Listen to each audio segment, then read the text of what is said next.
Hey everyone, hope everyone's going well. We're back here with the Surf and Holistic Movement interviews.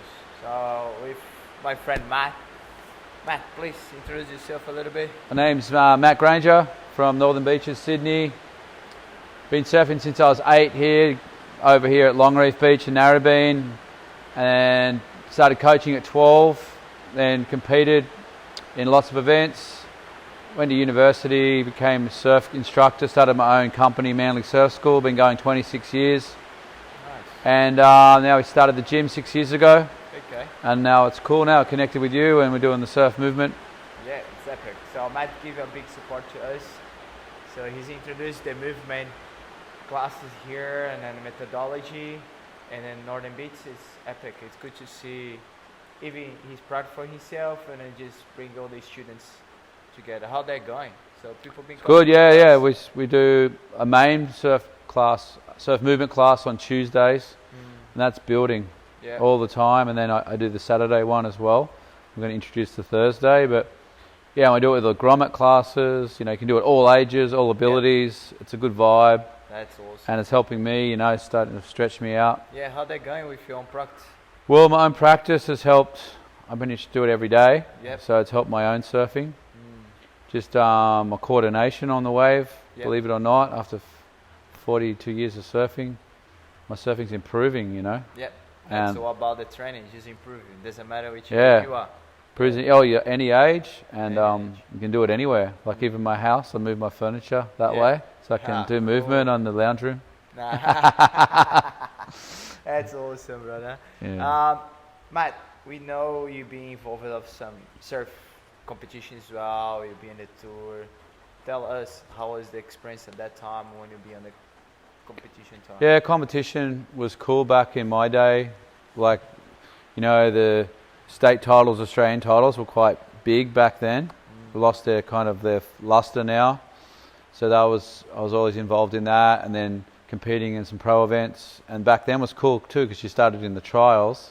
Yep. You go through the trials to the main event. Oh, that's so awesome. It's pretty cool. It'd be good to see that come back. Yeah. You know, in a way, I don't know. Maybe there's too many surfers now, but yeah, probably that's why. That's probably why. Yeah, it's too many. Too many. We've seen the QS is just more than 200. It's nuts. Yeah. Just to be QS is 10,000, is just like top 100 now. So it's 100 surfers. Yeah. Now top of 50 or something like that. Yeah, it's huge. And I've seen just the growth of, you know, the global growth of surfing. Yeah. You know, when I was surfing, competing a lot, and it was mainly, just Aussies and Americans and some South Africans, and now we've got Brazilian Storm, which is cool. Yeah. They're going berserk, you know, in Japan. Japanese guys start they head out there. Now they start smashing. Even they have a kind of Igarashi, just give you a lot of motivation, inspiration for them. Yeah, and Hiroto is he's a good surfer. And then, being involved with like up and coming pros and going to the pro juniors was really cool too, to see all that. And now those guys are on the QS and some in the CT. Was your career, how many like pro surfers you coached? Oh yeah, so had luckily I've got to coach. We had the New South Wales Institute of Sport program before the Olympics in 2000. So we got paid by the government back then to coach New South Wales best surfers, and we're getting paid by the government. Oh, that's so I had Laura Enovar, I had Chelsea Georgeson, Tom Whitaker, Ace Buck, and Micro Hall. And then we had Nathan Hedge. Had a lot of big involvement with Nathan. With Nathan as an 11-year-old, I was coaching him there with my brother. Yeah. And then I came and coached him again on his comeback. Yeah. Okay. So how old Nathan is now? 40. 40. So he's a full grommet, very healthy.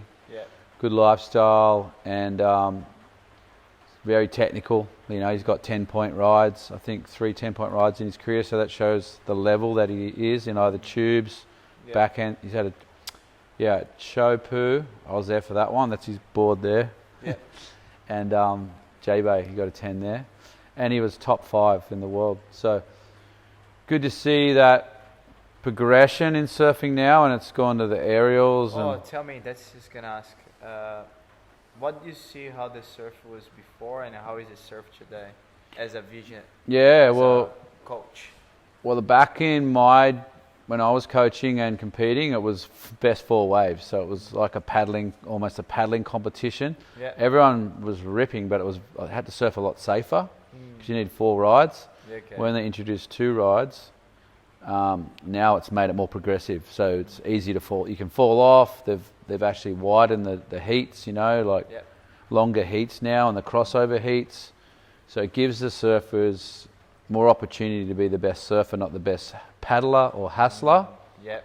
and with priority. Yep. So there's really crazy tactics back in the 80s and 90s, like hassling and Big snaking and sneaking around. and holding the guy off at the end of the heat or the girl off. Yeah. Now it's a lot more fair with the priority. And then you see guys like Idolo, Yeah. Philippe Toledo. So it's making it exciting. And, they talk about that, like Ronnie Blakey and, Yeah. you see some of the best surfing now in a heat. Whereas back, the best surfing was usually in a video clip. Or on a VHS or a movie. Yeah. Of them free surfing in Indonesia or Hawaii or Tahiti or wherever. And now you're seeing it's equal in the free surf and in the heat. In the heat, that's awesome. That's to say. So you see them doing the massive maneuvers on the free surfing, but today they are able to do on the heat. They put it themselves out. They have to. They have to now. Otherwise, they don't get the score or don't win. Get into the heat. And the judging's good now. Like it's so strict. Yeah. You got to go hard. And then with all this progression, what do you think the surfing going to in the next 10 years? What do you think?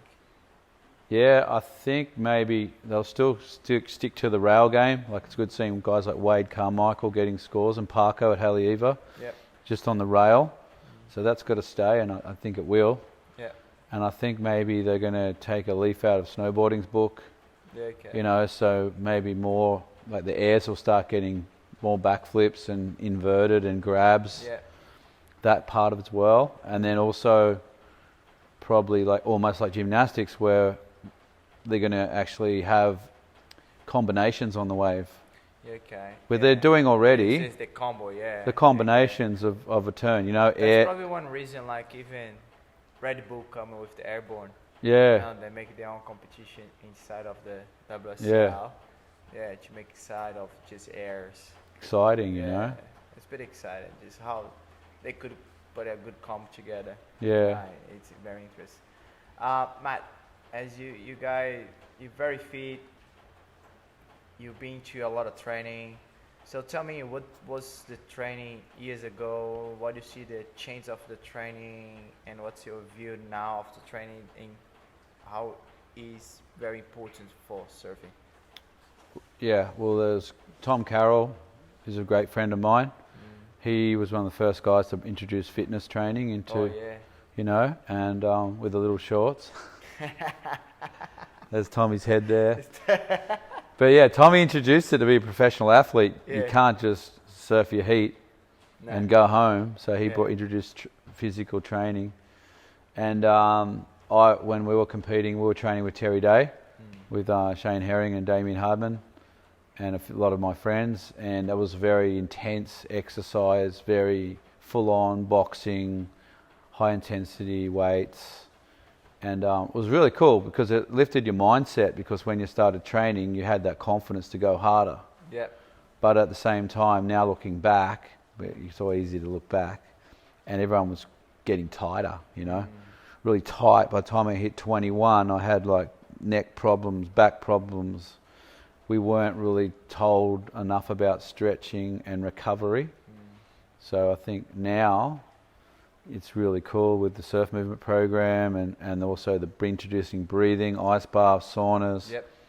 Because no one actually knew how hard everyone was competing. When they're competing, the heart rates are getting up high. There's high intensity lactic acid. Yep. Everyone just thought, because it's a fun sport, it's easy. They're not really going that hard. Yeah. But when you look, I think because everyone's thinking, a lot of trainers and think, okay, surfing is an endurance. So you need to bang, bang, bang, and then think about boxing, or if you have whites, just can't get the same what they're getting for triathletes, or just like fighters could be the same, but no, it's not. Different. Different. Yeah. And it was weird. People were training like triathlon training when I was competing. Guys were doing swimming, biking, running, sandhills, logs on the back up the sandhill. Oh, really? Crazy shit, you know, Damn. like Just putting more inflammation. Like running sandhills, towing, you know, so more inflammation. Guys were also forgot to mention that guys would retire at 30.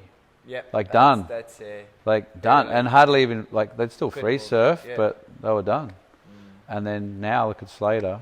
Yeah, so he was pretty smart. So remember I was watching an interview and Slater, and he's talking about the training. He says, training for me in the gym was the minimal, what he was doing, but I try to spend a lot of time surfing just to focus on my maneuvers and how I should improve the maneuvers and get the details done.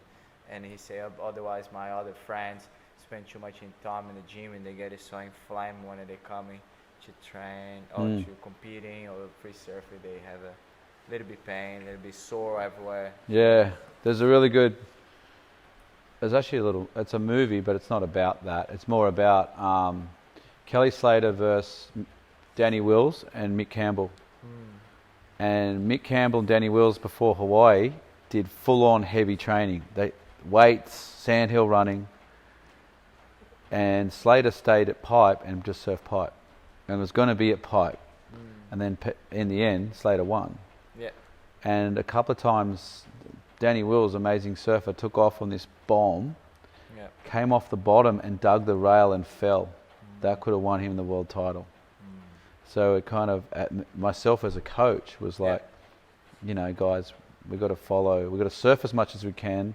Yeah. Look at our boards, look at our, you know, our diet, all that sort of stuff. And then obviously recovery and then fitness. I wasn't as educated on fitness as I am now. Like if we had that, it'd be perfect, the surf movement. And it was good like Slater has become such a beast because he'll go to pipe and surf pipe. He'll go to Chopu, you know. We'll keep going? Yeah. So he'll master that break because he knows the comp's going to be there. Yeah, and that's all about. And ticks the box. Yeah. And when he's out pipe, he's still got a 10-point ride last year. Yeah, see. You know. He's 48, 46. Yeah. He's close to 50. He's going to have a goal this year again. And I think he'll keep going. If he's requalified at the end of the year, I think he's going again. He loves it. Yeah, he loves it. Why he going to stop it? If he's stop, what are you going to do? Play golf all day? No? Yeah. So I think that's where he takes him for the next level. And it's very interesting to see. And people ask, well, what's Kelly was there all the time? And say, well, if you read, I read a lot of books of Kelly, and then Kelly was probably research and read the stories, but not talk about only his surf, you know, his life, but talk how much he is very into his diets, what he's learning this, what he's learning that, how he put all things like that together, and good to see he's loving the jiu-jitsu now as well, but he don't roll with everyone, he just roll with a couple of high belts, and then he know how it is. That's good. And, congratulations, black belt now. Thanks, brother. So as a surfer, you just hit 50 years old. Yeah. And I heard now you showed me. You just been Nazare. Yeah. Just tell us a little bit how was Nazare, how was the experience of 50 years old and be there, take off some big bombs. Yeah, Nazare, when I saw Garrett McNamara get that wave 7 years ago, I was like, where is that? I've got to go surf that before I die. Oh. So I've always had it in my brain. And I've always surfed big waves around here in Hawaii. And anyway, my friend was over there, and I messaged him and said, hey, I'm going to come over in 2 weeks. He goes, no, don't come in 2 weeks, come tomorrow. The comp's finishing the tow comp, that Kaileni and Chumbo won. Said there's a bigger swell coming behind that with really good winds. And I said, all right, I'm coming. So I was on the plane. I'm thinking, what have I done? Will I be able to surf it? Can I put a reverse on the flies? And then I was lucky I got there, and I woke up that morning, walked outside my room at 8 a.m, and a friend of mine, Tim Benithan, took me to his friend, we went towing for like 3 hours straight. I had no breakfast, straight off the plane. Didn't have time to think about it, and it just felt fun. I had a really good day, and the next day I paddled. Next day I hired a jet ski and went out with the boys. It was like 60-foot faces. Yeah. Surfed all day, and then the next day, and the next day, and the next day. Damn. And That's good, huh? it was scary, super scary, but super fun. It's almost like going snowboarding with an avalanche always falling on you. So yeah, do your breath training. That's it, man. Hold your breath as long as you can. And all the surf movement helped with my balance, you know. That's awesome. Yeah. And because when you're on a big wave like that, you're only focusing on, 3 meters ahead. Yep. That's it. You don't even worry what's around you because you'll lose it. So you've got to have the really good concentration. That's awesome. Yeah. So man, it was. So tell me, what three tips? How you could give a tip for a Gromi, a junior, and one tip for people QSs and CT. Okay, for a Gromi. As a coach. For a Gromi, just ride heaps of different boards, single fins, twin fins. Obviously your short boards. Try different shapers. Just get a whole surf different waves too, like closeouts, barrels, slabs. Just get a whole full-on knowledge about surfing and have fun. Always have fun. Don't compete too much. Because a lot of kids now over-compete and you actually surf worse because they're not getting progressive. So the comps are always coming on the Saturday. By Wednesday, they go back to safety mode. Yeah. And then it's become too safe. So like Jack Robinson's a good example. He just qualified and he's just surfed really good waves his whole life. And then when he got stronger, he did the QS. He didn't do the QS too early. So that's a good one for the Groms, for the pro juniors. Pro juniors is like just getting trying to get a build back like a man, almost like a grown adult, because you got to throw spray. If you're not throwing spray, you're not going to get the scores. So when they do from a pro junior to QS, they've got to start looking mature with their style, with their lines, no in between turns, kind of like a Parko kind of style. And pretty much, and also just be themselves too. At the end of the day, you've got to bring your surfing to the table, your own personality. Don't try to be a robot. Yeah. Cool. And then QS and CT. QS and CT. We can't do one QS, one CT. But QS. Got to learn how to lose because it's hard. It's a hard year. It's a hard condition, and you never expect good waves, shit waves, small waves. And start working on speed. Speed, and that's the big paddle, thing. jump, fast. Pumping, get the right boards for that. And look entertaining because the judges are going to be there all day. Yeah. 7 o'clock till 7 p.m. You got to be an entertainer. Yep. You Philippe Toledo when he was on the QS was amazing. You go back and have a look at his YouTubes. Yep. Crazy, so fun to watch. Yeah. So he's just getting the scores because it's exciting, whereas everyone just going tap, tap, tap. You're going to stay in the fours and just get lost at the bottom of the heap. It is. CT, next level. Next level is whoa, it's such a high level now. It's almost like when people want to get to the CT, but now it's so good, you got to get to the CT and then you got to be ready. To be in the CT. Yes. And stay in the CT. Yeah. So it's hard to get in and even harder to stay. Stay now, So that's the hard part now. People just Ethan Ewing was amazing, on the QS and the Pro Junior that year, and he qualified. And also, as you know, if you don't do too well in the first two events, you're going to get against the Johns, the Medinas. You drop your seed, and then you got to fight, and then you got to get 16-point totals plus to get through your early rounds. So everything's got to be perfect, no stone unturned. Big waves, big turns.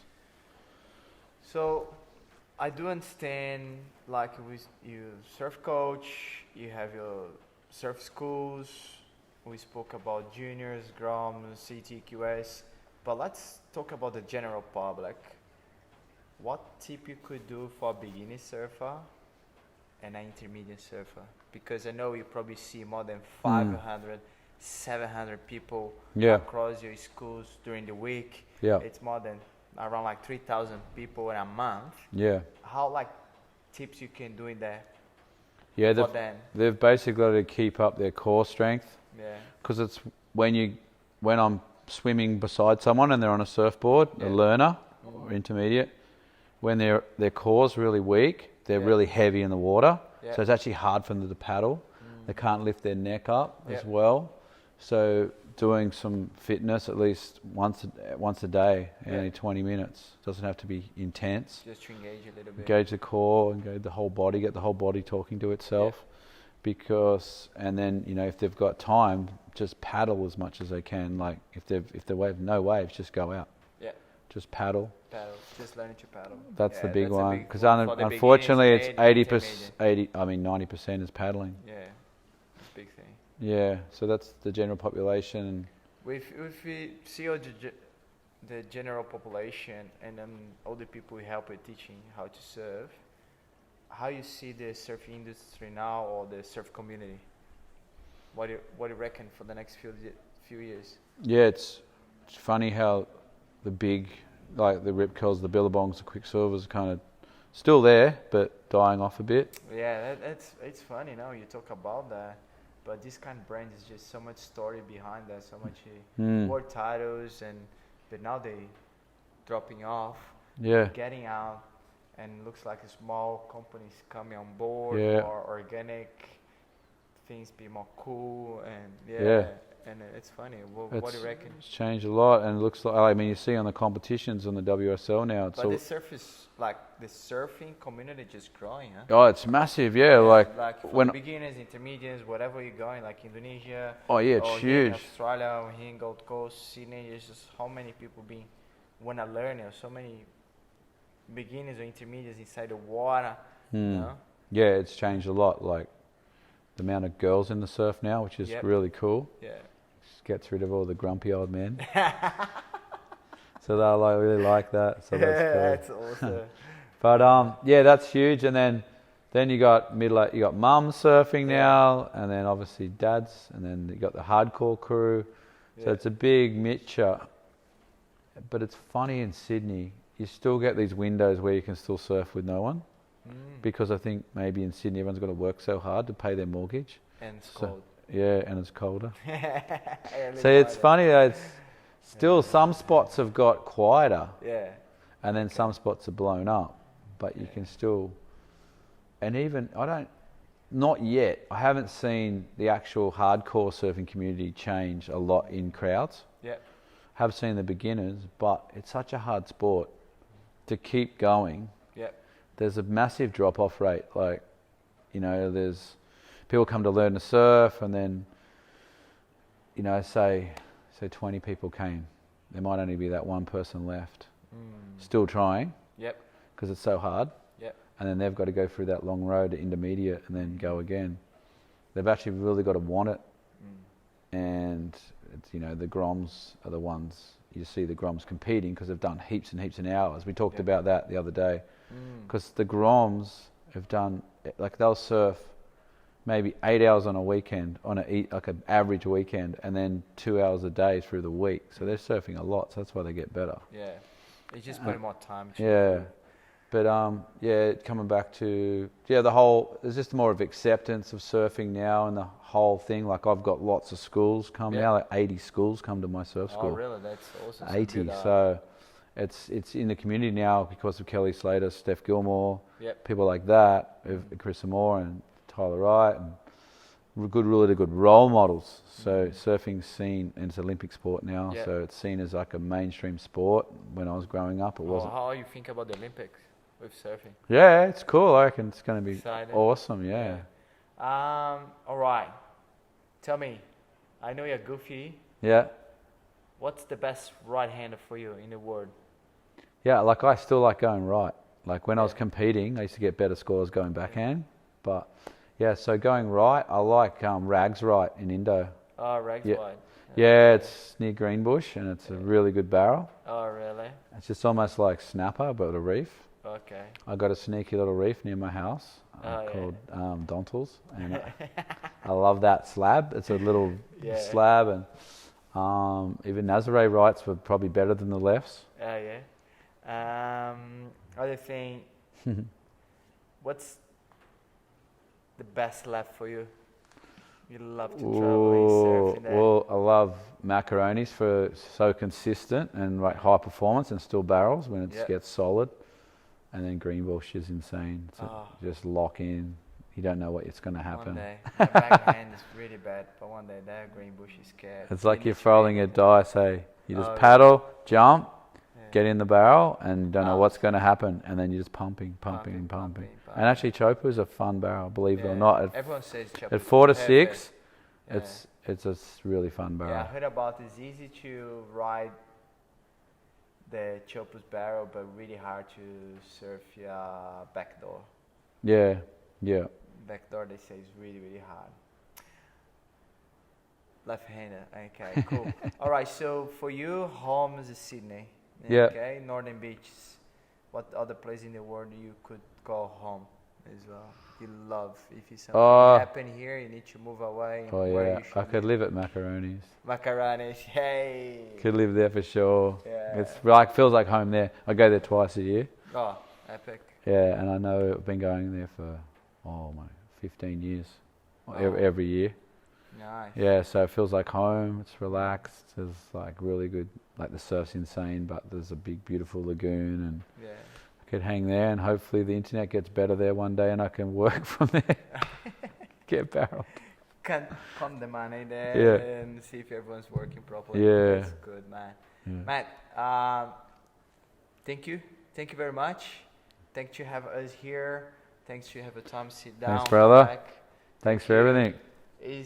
Matt is one of the best 50 years old frother I ever met, man. It's pretty cool, man. Hang with Thanks, this guy. brother. Thanks for keeping me young. Yeah, always. Good to share, good to learn a lot of things like coaching, surfing, and all this information. When I met some people like Matt and the other boys at training or work with, I learned something for myself and how I can correct these guys, how I can develop the exercise to make them better, but even like Matt, keeping him younger. And then that's when we talk about longevity. Yeah. Longevity of surfing. I wish I found this. I mean, I'm stoked I found it now, but you know, all these guys and girls coming up are so lucky to have your program because everything you've done, I've done a little bits of it, and then the other stuff I wanted to do, I never did it. So you've like fast tracked everything I've wanted to do in my fitness life, and it's right here, right now. I'm stoked. That's good. That's I'm here for shit. I'm for the ride, bro. Yeah, thanks, brother. Thank you. Thanks, guys. I'll see you next. It's true though, eh? Like all the stuff you've learnt it, and it's passing it on, and you've thrown away all the crap. Yeah. And put all the good stuff in, and then made it relatable to surfing. It's better, yeah. And that's just everyone. It's good to have the experience studying on top. Yeah, and you've got, and you know, you've done all the science behind it. That's good.